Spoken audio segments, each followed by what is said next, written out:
Peor Caso es producido en parte gracias a quienes nos apoyan en Patreon, y esta semana le mandamos un saludo especial al nuevo archivista de tomos prohibidos, Luis Wences. Me contó que le llegaron los stickers que mandamos, espero que te hayan gustado y que logres pegarlos sin dejar burbujas de aire. Muchas gracias. Y kudos también a Renata Romero, que nos envió el arte para la portada. Está muy bueno y justo con el tono un poco más serio de este capítulo, que es básicamente sobre escepticismo. Muchas gracias a todos los que nos enviaron dibujos, están increíbles y los vamos a dejar en peorcaso.com para que todos los vean. Y a Renata la pueden encontrar y seguir en Instagram por Renata Romero R.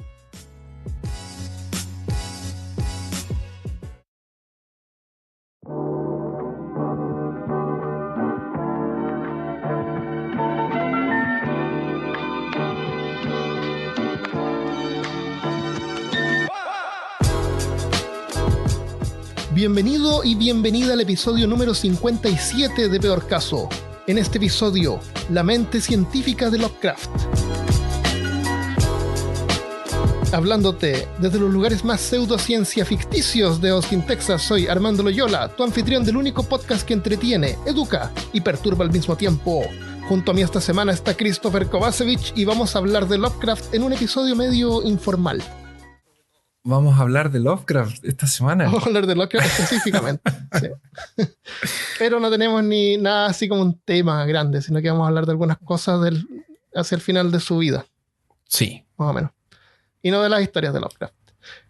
Lo que sí me gustaría partir es contándoles de que Lovecraft murió. Cuando Lovecraft murió, él nunca publicó ningún libro. Un libro fue publicado por él. Eran todas historias sueltas que fueron publicadas en revistas pulp, y también historias que él compartía con sus amigos, que tenía un círculo, le llamaban el círculo de Lovecraft. Tenía varios amigos, tenía un montón de amigos, la verdad. Parece más social de lo que dicen que era. Sí. Si quieren tener como una idea general de la vida y de su carrera un poco como escritor, pueden ir a nuestro episodio número 5, parece que es. El número 9. Tenemos un episodio completo sobre él. Sobre la vida de Lovecraft, eso. Y bueno, y siempre nosotros hablamos un poquito de... todos los episodios hacemos un checklist. Claro, pero nos gusta más o menos conocer su vida en forma más personal. Y resulta que a él no le gustaban los doctores porque los papás se murieron, la mamá cuando se murió como que no confiaba en los doctores. Entonces cuando él se enfermaba, no iba al doctor. Y en ese tiempo no se sabía mucho sobre dieta y él se pasaba comiendo... frijoles enlatados. Frijoles enlatados y era como lo único que comía, entonces debería haber tenido una déficit de vitaminas y cosas. Sí. La cuestión es que al final le dio cáncer al estómago, ¿no es cierto? Sí, les fue diagnosticado con cáncer al intestino. Al intestino, qué terrible. Qué horrible. Es horrible. Sí. Y entonces él, mientras tanto, seguía escribiéndose con sus amigos y con gente que conocía y estimaba. Antiguamente, en esos tiempos era muy común, así como ustedes nos escriben a nosotros en Facebook, que la gente le mandara cartas a sus escritores. Entonces él intercambiaba mucha correspondencia con otros autores o incluso con algunos fans. Claro. Entonces, cuando él se murió, uno de sus amigos, que se llamaba August Derleth, se encargó, junto a alguien más, que no recuerdo el nombre, se encargó de juntar toda o la mayor cantidad de correspondencia posible de él. Y todas las historias de todas las revistas y todo lo que Lovecraft creó. Lo juntó y la intención de ellos era que fuera publicado en un libro con tapa dura y decente. Y fueron a varios editores y los editores ninguno les aprobó las historias, no les gustó. Entonces decidieron ellos crear su propia casa editorial y le llamaron Arkham House. Arkham a lo mejor les suena por el manicomio de Batman, pero en realidad aquí Arkham es una de las ciudades de la historia de Lovecraft y el nombre del manicomio de Batman en honor a las historias de Lovecraft. Es bueno que recordemos que él tenía una amistad muy próxima, muy afiatada con Robert E. Howard, que es el autor de los cuentos de Conan y de Cool. Christopher siempre saca su Conan. Sí, con Conan, siempre. Y lo que pasa... No, ¿por qué hago esto? Porque él se suicidó. Se pegó un tiro Sí. después de que la mamá murió en el hospital. Él salió, se sentó en el auto y se pegó un tiro con un revólver que tenía. Y eso, la muerte de Robert, causó un impacto muy grande en la vida de Howard. Y esto hizo que él debilitara un poco la salud. Además, por la depresión. Sí. Entonces, cuando publicaron los libros, publicaron un montón de libros de él con sus historias. Están los libros con las historias principales. Son todos libros así bien decentes, con las páginas cosidas y todo. Y cada uno de esos libros de las historias principales sacaron, creo, hasta como 9 o 10 ediciones. Todavía existen, se pueden comprar en eBay, valen como uno así de edición 9, valen así como $40, $50. Y también hay 5 tomos de todas las cartas que lograron juntar de él. Son puras cartas enviadas de Lovecraft. Enviadas por Lovecraft. Y el otro es un otro libro que son misceláneos, que ahí ya hay como de todo, un poquito así como de las historias que le escribió cuando chico, cartas sueltas, y ahí está la última carta que le escribió. Y esa es la que vamos a leer ahora. Sí, y recordemos que en esta etapa de su vida, que es el final, de hecho esta carta es como esta carta es de febrero y él muere en marzo. Y él estaba en unas condiciones muy pobres. Estaban casi en la pobreza absoluta. Él vivía con su tía, Annie. Ellos eran de una familia que venía como de una aristocracia media falsa. Sí. Y se acostumbraron a eso, pero en realidad ellos eran muy, muy pobres. De hecho, su tía Annie iba a morir en la pobreza absoluta. Por eso que también no... Porque toda la fama y todos sus libros y todas sus cosas salieron después. Fue después que él saltó a la... Él no se hizo millonario en ningún caso con las historias que vendían. Aunque por la llamada de Tulu le pagaron como lo que hoy en día serían así como $1,500. Y por las montañas de la locura creo que habían sido $200 de ese tiempo. De ese tiempo, quizás cuánto. Han sido como unos $1,500, $2,000. Una cosa así. Por buena historia que mandaba, claro. Pero eso, o sea, si tenemos en cuenta toda su vida, ¿a qué edad murió?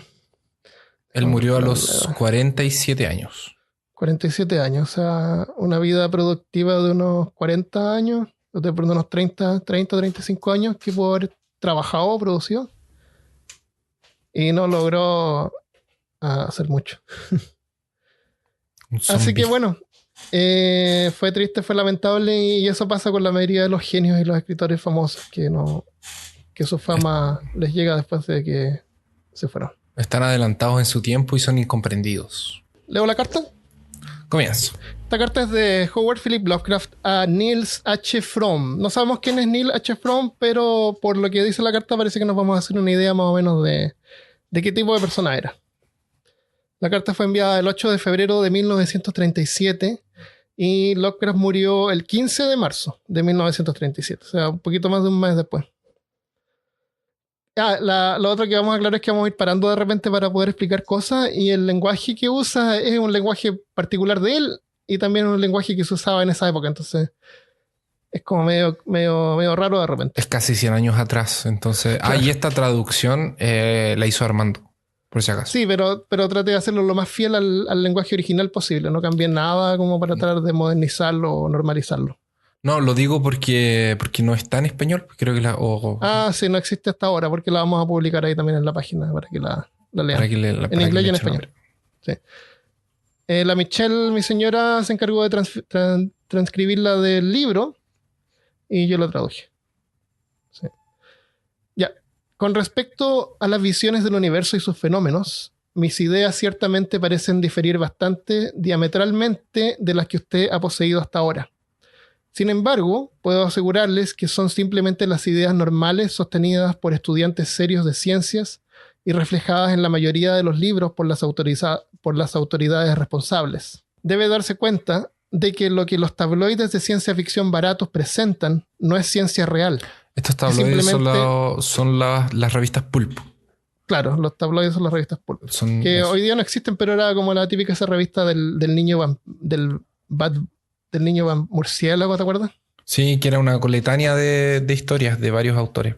De hecho, estuvieron presentes harto tiempo y nosotros las mencionamos también en nuestro capítulo Sí. de reptilianos. Sí.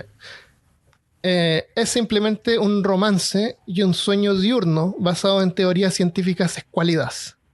Estas últimas a menudo muy retorcidas y estiradas. No encontrará información real sobre la vida y el universo en el círculo de entusiastas fanáticos adolescentes que han crecido en torno a estas revistas. Estos niños son todos soñadores quienes se olvidarán de la ciencia cuando crezcan. En lugar para obtener datos reales sobre el hombre y el mundo y el universo, están los libros serios escritos por los minuciosos investigadores y estudiosos científicos de hoy en día. Hombres que no intentan escribir un romance o inventar ideas fantásticas, o mantener vivos los mitos muertos del pasado, pero quienes solo están interesados en establecer, por lo que saben, la evidencia tal como es. Prácticamente todos los estudiantes serios, biólogos, físicos, químicos, astrónomos, están de acuerdo en su estimación de la vida como un fenómeno muy menor. Es por supuesto la forma más altamente organizada de materia y energía que conocemos, pero es probable que ocurra muy raramente en el cosmos, ya que requiere condiciones especiales que involucran lo que debemos considerar como un accidente para producir el tipo de sistema planetario adaptado a su aparición y crecimiento. Y tenemos cierto conocimiento de que su desarrollo en formas complejas como el hombre y otros mamíferos dependen totalmente de una compleja cadena de accidentes que se extienden a lo largo de cientos de miles de años y son tan peculiares para un solo planeta en cuestión que nada similar podría ocurrir en ningún otro lugar.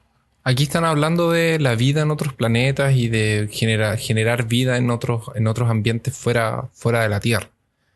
Y yo quiero destacar una cosa que cada vez que él va a hablar sobre la existencia del ser humano o cómo la vida del ser humano fue creado, va a llamarlo de accidente. De hecho, no es la primera vez ni... Sí. O sea, es la primera vez que se va a referir como un accidente, pero a lo largo de la carta por lo menos hay unas 2 veces más. Sí, verdad. Se va a referir a esto como accidente. Por accidente no se está refiriendo a que haya sido algo lamentable, como cuando uno habla de un accidente de auto, por ejemplo. Se refiere a que la vida emerge por las condiciones que se han ido dando eventualmente como se dieron, en contraposición a que haya aparecido por la mano de algún creador o con algún objetivo específico. Entonces, aparentemente lo que él está tratando de hacer, o sea, la carta parece media seca, pero yo la entiendo como que lo está tratando de orientar. Sí, le está dando como un consejo. Una cachetada. Claro, una y cosa tratando así. de como un remesón.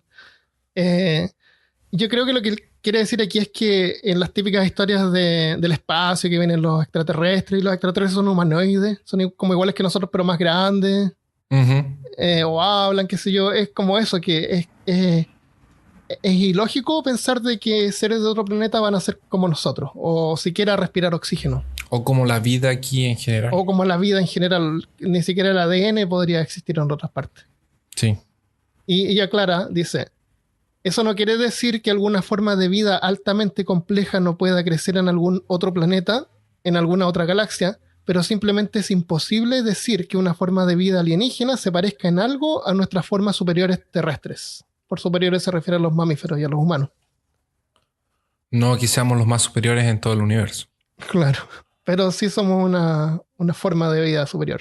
Superior. Cada característica de la vida humana y la apariencia y el pensamiento que conocemos están determinados únicamente por las condiciones ambientales aleatorias propias de este planeta. Los biólogos pueden rastrear el origen de cualquier fase de la vida y ver cómo surgió de los accidentes de la existencia terrestre. No hay ninguna garantía por leer cualquier cosa así como un propósito en el universo. De hecho, toda la actitud psicológica implícita en la palabra propósito está simplemente perpetuando el proceso crudo de creación de mitos del hombre primitivo, llamado animismo, de imaginar que objetos abstractos e inarticulados tienen los mismos pensamientos y sentimientos que el hombre. El animismo es esto de... súper profunda. Sí, es súper heavy. Eso es como, por ejemplo, yo hablo con alguien y me dice, no, si mi auto se echó a perder porque lo traté mal. Pensar de que las cosas tienen como vida o sentimientos, darle como personalidad a los objetos, a tu casa. El animismo es darle eso, darle como alma, darle vida, darle animus a un objeto que no lo tiene. Creer así que si tú tratas mal tu auto, tu bicicleta, a lo mejor te va a fallar, como que se va a vengar, no sé. Cualquier cosa de ese tipo es animismo. Mira, yo no quiero contradecirte, pero hay un documental que hicieron en los años 90 sobre un auto que mataba gente. Y yo lo vi. Y era bien real. ¿Qué real? ¿Ese documental te refieres? El documental del documentarista Stephen Hawking. No, Stephen Hawking. Stephen King. Ese mismo. Claro. Stephen King y Stephen Hawking son científicos. Sí, no, son todos científicos. Sí. Anthony Hopkins también, es todo igual. Exacto. Es todo lo mismo. Ok, continúa. El alma es una cosa puramente mítica. La conciencia del hombre es una realidad material, un proceso electroquímico definido en un organismo biológico, y el concepto de alma es solo una forma primitiva y supersticiosa de considerar esta conciencia con sus pensamientos y sentimientos. La noción de cualquier cosa inmortal sobre el hombre o cualquier organismo biológico es la noción de cualidades que no dependen de las células del cuerpo material. Es, a la luz del conocimiento actual, totalmente insostenible. O sea, ahí echa al tarro cualquier concepto de alma o cosa inmortal o algo que pueda perpetuarse después de que tú mueres. Hoy en día sabemos que estamos hechos de polvo de estrellas. Lo que es, o sea, si tú lo ves desde el punto de vista de una persona que está muriendo, es súper desalentador. Bueno, a la persona que él le escribe no estaba muriendo, él estaba muriendo y él sabía que iba a morir, pero a él no le importa eso de que el alma existe o no. Pero no hay necesidad de deprimirse por la insignificancia del hombre. ¿Quién realmente quiere ser cósmicamente importante de todos modos? Christopher, ¿quieres tú ser cósmicamente importante? No. ¿De qué nos serviría si lo fuéramos? Hay muchas cosas para mantenernos cómodamente ocupados durante el breve periodo de nuestra existencia individual. Cuando el fenómeno momentáneo llamado vida desaparezca de nuestro planeta, nunca sabremos la diferencia. En lugar de preocuparnos por ser insignificantes, depende de nosotros disfrutar de las facultades que tenemos, ejercitando nuestra curiosidad intelectual en el estudio y nuestro sentido estético en la imaginación y la creación artística.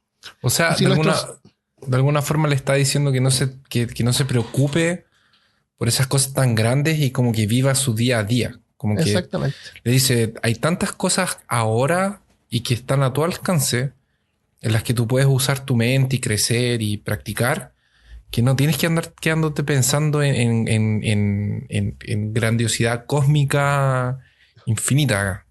Y también es que da lo mismo si es que existiera o no. Es irrelevante para nuestra breve existencia aquí. Así que si es que hay algún ser que es relevante cósmicamente, para nosotros da lo mismo. Da exactamente igual. Es increíble como... O sea, no es increíble. Pero es interesante como él hace... A mí cuando yo leí la carta me dio la sensación que él estaba respondiendo a un fan. A alguien que leía sus historias. Porque él está haciendo referencia claro, a cosas... creía como si fueran real o con un aire de misticismo. Sí. Mi madre me acuerdo que estaba convencida de que yo creía en esta historia. No le gustaba a ella que yo leyera Lovecraft. Porque ella creía que yo me creía todas estas cosas. Que por leer eso yo creía en eso. Y no es así. No es así. Tú puedes tener una mente 100% científica y disfrutar de la fantasía y escribir cosas fantásticas y disfrutar una buena película de terror o de fantasía. Da lo mismo eso. No significa que alguien con mente científica no significa que no va a disfrutar de una película de ciencia ficción. No, pero y te das cuenta que la carta también está construida... tiene una narrativa bien interesante porque empezó argumentando sobre sobre ciencia y sobre por qué la ciencia en estas revistas era descartable y no era la ciencia real. Claro. Después se pone a hablar sobre la vida y sobre el alma y ahora está hablando sobre la importancia del día a día. ¿Cachai? Es como claro, la importancia de nosotros. ¿Cuál es la importancia que nosotros podemos tener? Sí. Eso, lo sacó como del viaje que estaba teniendo y lo trajo a la hora, ¿cachai? Genial. No, yo lo encuentro súper bueno porque como que lo está retando, pero guiadamente. No sé, Ujú. como Responsablemente. responsablemente. Esa es la otra cosa. También tú no puedes. Estos típicos ateos que se encargan, que no son ateos, son como más antirreligión, que lo único que se encargan es echarle basura a la religión y tratar de que demostrar o que Dios no existe, qué sé yo, pero no te dan nada a cambio. O sea, si hay alguien que necesita creer en eso para poder Ah, moverse en su día a día y te quitan eso, yo siempre pienso que es como lo que creen, las cosas que las personas creen les sirve para navegar en el mundo y es como una mesa con patas y las patas son así como las cosas que la gente cree. Y si tú quieres educar a alguien, lo que tienes que hacer es no romperle la pata, quitarle la pata, sino que reemplazarla de a poco. Porque si no sí. dejas a una persona coja y una persona que está quedándose coja se va a poner a la defensiva y te va a dejar de escuchar. Es que ahí tú lo estás colocando no como una argumentación, es tratar de convencer por convencer.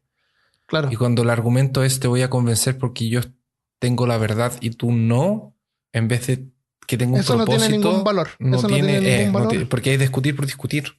Claro. ¿Qué es lo que ganas tú? Que la persona se convence y te diga, ah, bueno, ya, y la dejas vacía, la dejas Su sin existencia, esperanzas. su Claro, existencia pasa a valer claro, nada. claro.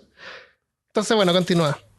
Y si nuestros egos necesitan un estímulo, al menos podemos reflexionar que representamos la forma más compleja de organización dentro de nuestro radio de conocimiento.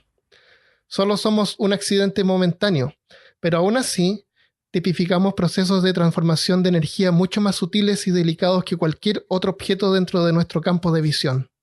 También podemos conjeturar que el principio básico de la vida existe, aunque con moderación, en otra parte, y que bajo un cambio habitual de las condiciones planetarias, probablemente evolucione a una complejidad considerable, aunque sea una complejidad totalmente diferente a la nuestra en muchos casos. Así podemos asumir que la vida como principio es quizás eterna, aunque cada manifestación planetaria local de ella es accidental y momentánea, y nunca saldrá de tal manifestación en ninguna otra parte del universo. Dos o más corrientes de vida planetarias nunca pueden conocerse entre sí, a menos que ocurra en cuerpos vecinos del mismo sistema solar. La única vida fuera de nuestra Tierra que conocemos es la vegetación primitiva que probablemente existe en Marte. ¿Tenemos que aclarar aquí una cosa? Durante la década de 1920, el astrónomo francés Bernard Liot usó un polarímetro para estudiar las propiedades de la superficie de la Luna y de los planetas. En 1929 notó que la luz polarizada emitida desde la superficie marciana era muy similar a la irradiada por la Luna, aunque especuló que sus observaciones podían explicarse por la existencia de hielo y posiblemente vegetación. Ahí está. Y en ese tiempo lo daban así como por hecho. Había gente que creía que habían seres de Marte como nosotros, así hombres de Marte. Sí. Y habían civilizaciones y ciudades y la gente vivía tranquila pensando que así era. Y hoy en día, si es que vemos que había materia unicelular en Marte, nos volveríamos locos. Sí. Y no han encontrado nada hasta el día de hoy. Nada. Entonces, en ese tiempo, en ese año, Lovecraft pensaba, era algo común, la comunidad científica pensaba que era probable que hubiera vegetación primitiva. Nada muy, ¿cómo se dice? Fancy. Elaborado, Claro, nada muy, evolucionado. claro, claro. Y es muy probable, dice, salvo las formas de vida primitiva en los meteoritos, también se creían que habían bacterias o cosas de meteoritos. En realidad que no. Sí. Si alguna vez se encuentran tales cosas, sabremos alguna vez de alguna más. Puede obtener una excelente idea de la vida, su desarrollo, lugar, naturaleza y atributos psicológicos en el gran volumen de La ciencia de la vida de H.G. Wells. Ahí lo manda a Es un estudiar. escritorio. Claro, aquí empieza a mandarlo a estudiar. Aquí Claro. empieza a mandarlo a estudiar y le dice que leer. H.G. Wells es un autor de ciencia ficción también famoso por el libro de La máquina del tiempo, por ejemplo, pero también es una mente científica. Con esto yo pongo a Lovecraft junto con H.G. Wells y Julio Verne. Uh-huh. Wells, como todos los nombres de ciencia... porque Julio Verne, ¿tú sabes quién es Julio Verne? El del viaje al centro de la Tierra. El 20.000 leguas de viaje submarino. Claro, y hay un montón de tecnologías que Liga aparecían en sus Extraordinaria. libros que después existieron, Harry Potter. claro, existieron de verdad. Y la gente dice como que Sí, era un que era un visionario, un visionario, futurista. sí. Y resulta que no era por eso, era porque él tenía un círculo también de amigos donde investigaban, les gustaba la ciencia ficción, entonces estipulaban así cosas que podían existir en el futuro de acuerdo a cosas así como de la última tecnología que existía en ese momento. Uh-huh. O sea, era realmente ciencia ficción. Y por eso es que varias cosas se cumplieron, pero no era como que él inventó las cosas de la nada, de su imaginación. Él cuando escribía un libro, lo investigaba con un montón de gente. Era súper bien investigada toda la información científica que él usaba en los libros, para que fuera lo más creíble y basado en un concepto lógico. Entonces es como que hoy en día tú vas a escribir algo, pero cada cosa científica tú la envías a Reddit para que la gente te comente y te instruya y tú lo ajustas para que salga algo así como la película Interstellar, que es la película de nuestro tiempo de ciencia ficción más realmente de ciencia ficción. Sí. Excepto el final. Cuando viajan al pasado. Claro. Estaba todo bien. A mí me gusta pensar de que la película termina cuando él es absorbido por el hoyo negro y de ahí muere. Y lo que pasa después es solamente un reflejo en su memoria en los momentos que estaba muriendo. Puede ser. De hecho, una de las teorías del final. Ok. Wells, como todos los hombres de ciencia sobrios, no se hace ilusiones sobre la importancia del hombre en el universo, pero cree que puede hacer mucho del hombre tal como es en este planeta. Somos temporales, pero ¿qué con eso? Vivamos mientras vivamos y probablemente hay cientos de millones de años por delante para alguna forma de vida. Quizá nosotros mismos, tal vez los descendientes de alguna otra forma de vida terrestre que nos superará en este planeta. En cuanto a la adivinación, y aquí pasa a lo que sería pseudociencia. Bueno, y terminando ese párrafo, él se refiere a que nosotros no vamos a ser la última tipo de vida que va a dominar en el planeta, como fueron los dinosaurios, por ejemplo, que se extinguieron. Después vinieron los grandes mamíferos que se extinguieron. Después viene el ser humano que se va a extinguir. Y después va a aparecer otra forma de vida que va a evolucionar y se va a extinguir también. Y a lo mejor un par más hasta que la Tierra ya va a estar tan cerca del Sol y tan caliente que ya no va a poder generar vida. Así como en varios libros que él... Sostener vida. Que él en sus mismos relatos de... Por ejemplo, la raza de los antiguos era una raza que existía aquí. Están estos que son como un cono, con una cabeza. Los Jet. No. ¿Esa es la raza de Jet? Eso. Que ellos viven como en un espacio temporal en el pasado, pero pueden viajar al futuro. Eso también está bien presente en sus cuentos, sus relatos. Claro. Pero parece que ya lo habíamos comentado, de que por qué Cthulhu es uno de los monstruos más famosos de Lovecraft, porque es uno de los pocos que es humanoide. Es uno de los pocos que nosotros podemos imaginar claramente en nuestra mente. Y que se puede representar. Que de hecho estaba representado en una... Parte del relato es que alguien lo moldeó en arcilla. Sí, exactamente. Entonces algo real, algo visible. Pero la mayoría de los monstruos de Lovecraft son cosas que uno se puede como tratar de imaginar mientras los está leyendo, pero nada que uno podría poner en concreto, aunque hay un montón de interpretaciones que se pueden ver.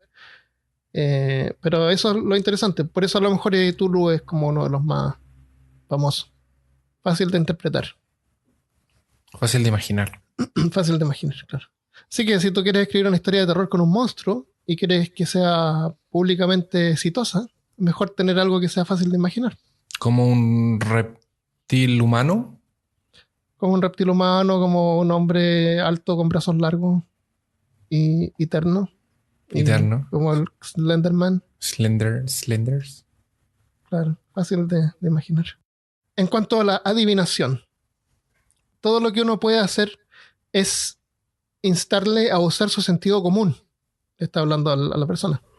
debe ser consciente de que cada suceso en esta Tierra o en todo el universo es el resultado de un número infinito de causas totalmente no relacionadas. Si alguna de estas causas fuera diferente, la cosa no sucedería. Si un hombre se golpea el dedo del pie en un lugar determinado, en un día determinado, es debido a una infinidad de elementos antecedentes, o sea, cosas que pasaron antes, factores hereditarios, etcétera, que le han hecho estar en ese lugar dado donde él está, que ha causado que el obstáculo exista donde lo está y que ha provocado que el hombre reaccione ante el obstáculo como lo ha hecho. Si el hombre hubiera tenido otro tatarabuelo, o si un cierto glaciar no hubiera estado en cierta etapa de plasticidad al encontrarse con una montaña a 200 millas al norte hace 25.000 años, o si la tatarabuela del hombre en una línea de herencia completamente diferente, entonces desconocida para ninguna otra de sus líneas, no habría muerto cuando ella lo hizo en lugar de hacerlo un año después, etcétera, etcétera. Este incidente particular que involucra una conjunción particular de elementos no pudo haber ocurrido. Se entiende bien lo que quiere decir, ¿verdad? Lo que está queriendo hay decir... tantos factores que influyen para que tú te golpees un dedo en un mueble. Que para sabemos él, sí. que el dedo al mueble en la noche son como... hay como un magnetismo, ¿no es cierto? Exactamente. Claro. El dedo chico es el detector de muebles. Lo que él está queriendo decir es que son tantos factores que están envolvidos en una acción o en un acontecimiento que es imposible de adivinarlos. Porque para adivinar eso tú tendrías que adivinar todos los factores. Y cualquier variante que hay entre ahora y, no sé, por ejemplo, que alguien venga y me diga, Christopher, tú el viernes te vas a tomar una cerveza oscura, muy fría, después de tu trabajo. Y el viernes es feriado. Entonces no voy a estar trabajando. Ajá. Entonces aquí es feriado. Tal vez si yo estuviera en Chile, no sé, es como eso. Podría pasar cualquier cosa de aquí al viernes. Claro. Hay un montón de factores que hacen que eso pase. Hay una, no sé qué llamarlo historia, es como una historia. Es un tipo que va caminando y se resbala en una cáscara de plátano. ¿Ya? Entonces el tipo, en el futuro, él crea una máquina del tiempo y manda un mensaje, así por teléfono, imagínate, por el Twitter, le manda un mensaje a su yo del pasado de que tenga cuidado porque se va a resbalar con una cáscara de plátano. Y al hombre le llega el mensaje y lo está leyendo y se resbala en la cáscara de plátano porque no estaba mirando dónde iba caminando. Porque iba viendo el teléfono. No, esos son como paradigmas de los viajes en el tiempo que podríamos hablar de repente. Los paradoxos, los viajes del tiempo son... Las paradojas.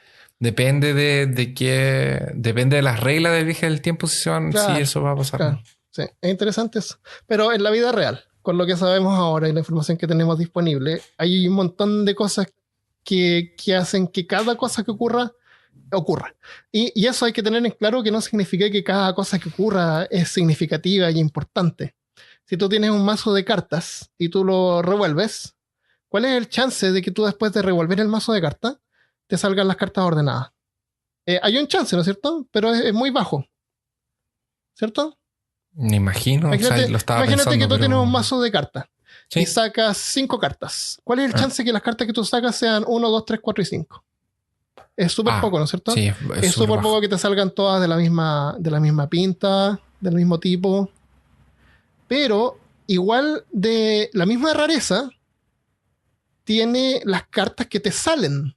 O sea, si tú revuelves un mazo de cartas y sacas 5 cartas, esas 5 cartas que tú sacaste, esa combinación de 5 cartas, esa combinación que tú sacaste tiene el mismo chance de cualquier otra combinación que tú puedas sacar, inclusive incluyendo el 1, 2, 3, 4, 5 o la misma pinta o cualquier cosa que tú quieras en tu mente formar un patrón, que es una fabricación humana. ¿Me entiendes? Sí. Para nosotros eso es significante. Para nosotros es significante el número 10, el número 100. Cuando lleguemos al episodio número 100 vamos a celebrar. No tiene ninguna significancia en el universo eso. Es algo que para nosotros le damos significancia. Y eso te hace ver lo potente que somos en nosotros mismos, darle significado a la vida. No necesitamos que existan fuerzas de creer en fuerzas supernaturales. Claro, no es necesario. Es verdad. Ya, continuamos. Y todos los acontecimientos dependen de una conjunción tan amplia de circunstancias totalmente no relacionadas. Cualquier evento que involucre seres humanos depende de la herencia total de cada uno. Y la persona promedio tiene 4 abuelos, 8 bisabuelos, 16 tatarabuelos y así sucesivamente.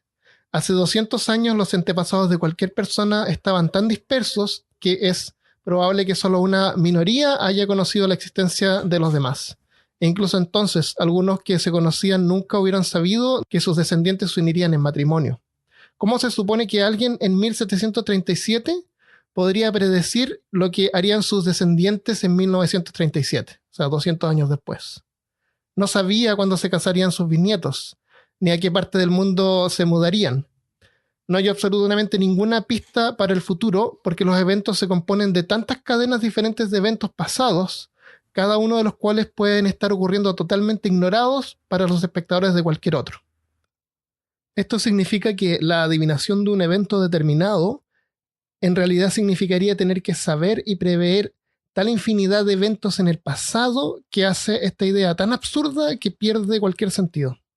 Si tú piensas, o sea, obviamente tú estás vivo, espero. En este minuto. Y nosotros estamos vivos. Tú estás vivo porque tu mamá te tuvo, ¿no es cierto? Y tu mamá y tu papá sobrevivieron al punto de poder tenerte a ti. Sí. Cada uno de tus antepasados logró sobrevivir al punto de poder tener a tu antepasado. O sea, estamos hablando de que hace 200 años atrás, a lo mejor alguien se enfermó de cólera, pero sobrevivió y tuvo un hijo. Y otros quizás, ¿cuántos antepasados pasaron por guerra o cosas que estuvieron a punto de poder haberse muerto? De a lo mejor no haber conocido a la... Es como la típica historia de guerra, que es como que le dio un tiro, casi se murió y lo salvaron por nada y ahora tiene 10 hijos y son todos doctores en ciencia. Tú no sabes, pero de más, o sea, probabilísticamente, de más que hay un montón de antepasados que tenemos que estuvieron a punto de no haber tenido a su progenie. Y estamos hablando que el ser humano tiene miles de años. Cientos de miles de años. Iba a decir que había algunos que podrían haberse muerto porque la progenie que dejaron claro, deja mucho que desear. Bueno, continuemos con esto para poder terminar. En nuestro presente, que es el pasado del futuro, podemos conocer solo 1 o 2 factores que estarán en cualquier evento del futuro. No hay forma de descubrir los demás porque no sabemos qué buscar. De hecho, nadie puede saber que habrá un evento hasta que en un tiempo futuro los factores previamente desconocidos hayan en combinación provocado que ocurriera. O sea, aquí se refiere más o menos a lo que estábamos hablando antes. No nos olvidemos que está hablando sobre adivinación todavía. Entonces está argumentando por qué la adivinación no existe. Lo que él está diciendo básicamente es que nosotros, como somos el pasado de lo que está por venir, del futuro, eso es lo que dijo, somos el pasado del futuro. Entonces, si tú quieres adivinar algo, tú quieres saber qué va a pasar en el futuro, pero tú eres testigo solamente de algunos de los acontecimientos que van a afectar para ese futuro.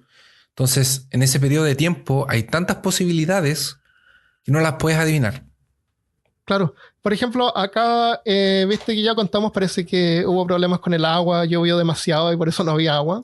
No tiene sentido, pero en realidad llovió demasiado que el agua no la alcanzaban a filtrar. Entonces tuvieron que ordenar que la gente la hirviera. Entonces, por ejemplo, no tuvimos episodio este lunes. Yo el fin de semana fui a preparar un episodio de una librería como me gusta a mí y me gusta hacerlo con un café. Fui a comprar un café y no había café porque no estaban vendiendo café por el problema del agua. Y eso me sacó de onda y dejé de preparar el episodio. Si yo hubiera terminado de preparar el episodio ese día, como lo hago normalmente, te hubiera insistido a ti de que nos juntemos y grabemos y probablemente hubiéramos grabado. Y hubiera habido un episodio el día lunes. Sí, probablemente. Pero no pasó porque llovió. No, el problema no fue que llovió, el problema es que llovió demasiado. Llovió demasiado, claro. Entonces, ¿cómo en el pasado alguien podría haber previsto que por eso no hubo podcast el lunes? Si no sabes qué mirar, qué notar. Es verdad. Bueno, no tiene sentido invocar ideas de una posible... O tal vez no, quién sabe. A lo mejor no hubiera alcanzado, hubiera pasado otra cosa, o tú no hubieras tenido tiempo en ningún momento para poder grabar, así no se sabe. ¿Quién sabe? Nadie ¿Quién sabe. sabe? No tiene sentido invocar ideas de una posible recurrencia cósmica como justificación para la adivinación. Se refiere a los signos zodiacales y todo eso. En primer lugar, porque todas esas ideas son en extremo improbables. Y en segundo, porque si tal ciclo de recurrencia ocurriera en un universo, las sucesivas fases de reaparición estarían tan infinitamente separadas que ningún recuento podría mantenerse de una a otra. Piensa que nuestro sistema solar gira alrededor de la Vía Láctea, que es el nombre de esta galaxia donde estamos. El Sol se demora 230 millones de años en darle una vuelta. O sea, desde que el ser humano existe, hemos recorrido un mísero 0,09% del recorrido total. En perspectiva, si la Tierra se demora 365 días en darle la vuelta al Sol, es como si desde que existe la raza humana, recién hubiéramos recorrido 3 días y medio. Y la raza humana existe hace 200.000 años. O sea, es casi imposible concebir que la raza humana alcance a darle un solo giro a la galaxia. Los seres que existan cuando hayamos avanzado otro 1% van a ser totalmente distintos a los que existe hoy en día. Continuando con la carta. De hecho, ningún planeta, con sus organismos residentes, podría mantenerse conscientes de uno a otro. De modo que no habría ninguna línea de seres para recordar. Déjeme aconsejarle de buena fe que haga mucha lectura seria en las ciencias. Lo necesita.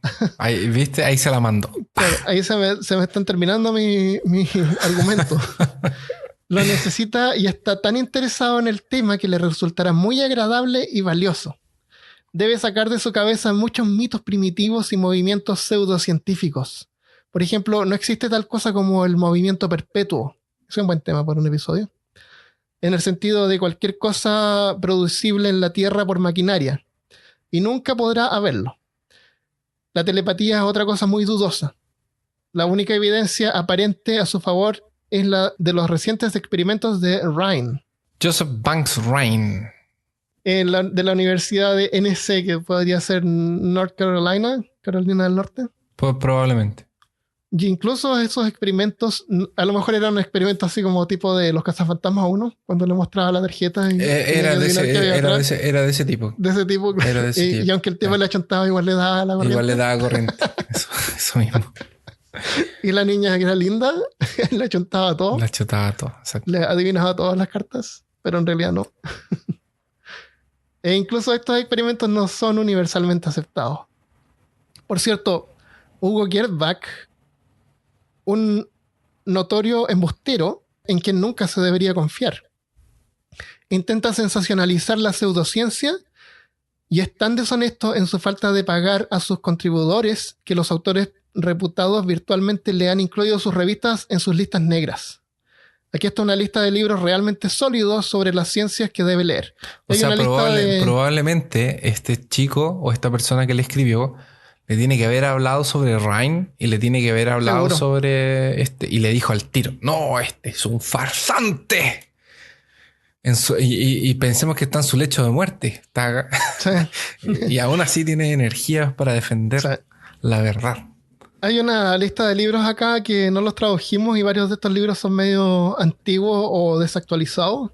Pero si yo podría recomendar algunos libros sobre ciencia como para aprender más o menos cómo funciona el universo, recomendaría primero El universo en una cáscara de nuez de Stephen Hawking. Ese libro es súper bueno, fácil de leer, fácil de entender. No tiene nada complicado ni cosas matemáticas o ecuaciones ni nada. Está todo explicado en forma de texto, incluso con algunas imágenes. Yo tengo una edición especial con imágenes más lindas a color. Con dibujitos para pintar. Claro, pero incluso fue transferido a forma de documental, también existe. Está la serie Cosmos original de 1980 de Carl Sagan, que es súper buena. Y también hay una versión más moderna del 2017 con Neil deGrasse Tyson. Neil deGrasse Tyson es un astrónomo súper simpático, fácil de entender lo que él explica. Y también tiene varios libros de científicos. Es un meme también. Es un meme también. Y yo tengo el número del cómic de Superman, cuando él aparece y ayuda a Superman a localizar el lugar de origen de su planeta. Excelente. Y aparece ahí con la corbata que él le gusta usar y con la chaqueta, creo. Sí. Eso les recomendaría que revisen. El Baldor. ¿Baldor? ¿Qué es eso? De álgebra. El kit de ciencia de... ¿Cómo se llama? Claro, de los kits. De Gilbert.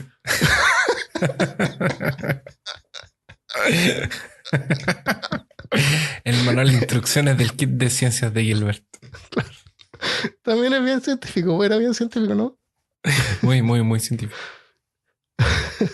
También interesante tener los cuatro volúmenes y el resumen de la ciencia del profesor J. Arthur Thompson y varios volúmenes de Sir Arthur Cates, Sir Elliot Smith, Marceline Bowley y W. K. Gregory. Es posible que no pueda obtener todo esto, pero incluso algunos de ellos serían suficientes para abrir los ojos. Otro libro pero no está en español, lo tradujeron hasta en chino y no en español, que es el libro de mi podcast favorito, The Skeptic Guide to the Universe, que el host es un neurocirujano y lo hace con dos hermanos, un tipo y una niña también que difunde ciencia y suele aparecer en la televisión en shows así como Discovery Channel. Qué excelente. Y ellos escribieron un libro que es súper bueno también. Se llama The Skeptic Guide to the Universe. Estos son los productos sólidos de los estudiosos reales y ayudarían a contrarrestar los irresponsables ilusos que se agrupan en torno a las revistas de pseudociencia ficción. Pseudociencia ficción. Qué despectivo. Qué término más bacán, porque qué término más genial. Porque pseudociencia ficción no es ciencia ficción. No está basada en ciencia, es pseudociencia ficción. Y parece que él está un poco... como desilusionado de los otros autores y los debe estar encontrando así como muy chantas. Es verdad. Pero no piense que no estoy interesado en especulaciones fantásticas sobre el universo y la vida. Incluso si no las creo, de hecho son aún más interesantes, como los sueños sombríos sobre los que escribo en mis historias extrañas, porque no creo en ellos. Esa fue la última carta de Lovecraft. Y no le colocó un cordialmente, saludos, besitos. No, porque en la original se ve como una línea del lápiz, así como que ahí murió. No. Claro. No le puso un besito, no me escriba más, postdata, XD, claro. Una joda, ¿no? No, ahí termina la carta. Pero aparentemente, bueno, primero a mí me impactó porque yo tengo una mente científica de este tipo y Lovecraft es uno de mis autores favoritos y no tenía idea de que él tenía una mente tan científica como la que demuestra tener en esta carta. Sus historias extrañas y todo eso son de ciencia ficción, están basadas en algo científico. Y eso para mí las enriquece aún más. Eso es todo lo que te tengo que decir sobre eso. A mí me gusta que veamos otros aspectos del autor para desmitificarlo un poco. Sí. Como para traer la parte humana. Sí, a la gente le encanta eso de que él era un loco y escribía las cosas, se lo cura en la oscuridad, medio vampiro, claro, racista. Escribía en una cripta, o ese era Poe. Sí, más que era Poe. Sí. Pero no, era una persona normal y bien cuerda. Y supongo que gracias a eso logró escribir estas historias que escribió. Sí, de hecho son súper científicas, las descripciones y todo. Él siempre fue un hombre muy... Sí. Bien. Así que vamos a dejar esta carta en la página elpeorcaso.com para que la descarguen y lean. Y la versión en inglés también. Y también voy a dejar una lista de todos los libros de Arkham House que son más o menos lo más original que uno puede llegar a encontrar sobre Lovecraft. Que están en inglés, pero en español yo sé que hay traducciones en España y en Latinoamérica que son diferentes. Y a lo mejor en el futuro podemos investigar más sobre eso para ver cuáles son los libros más originales que uno podría encontrar. Así que por ahora lo dejamos hasta acá. Espero que te haya gustado este mini episodio que no quedó muy mini. Y mantén tu mente científica. Nos vemos el próximo lunes. seguramente. Nos vemos el lunes, muy probable. Adiós. Sí. Como es un episodio especial y cortito porque nos sentimos mal, los saludos quedan para el lunes. Eso. Sí, pero los leemos y estamos bien, estamos tratando de estar más activos en Instagram, no se olviden de comentar en Facebook, en Instagram y MySpace, Twitter. Y MySpace. Y en LinkedIn, Geocities. Y dejen comentarios. Ya. Un abrazo. ICQ. Ya. Adiós.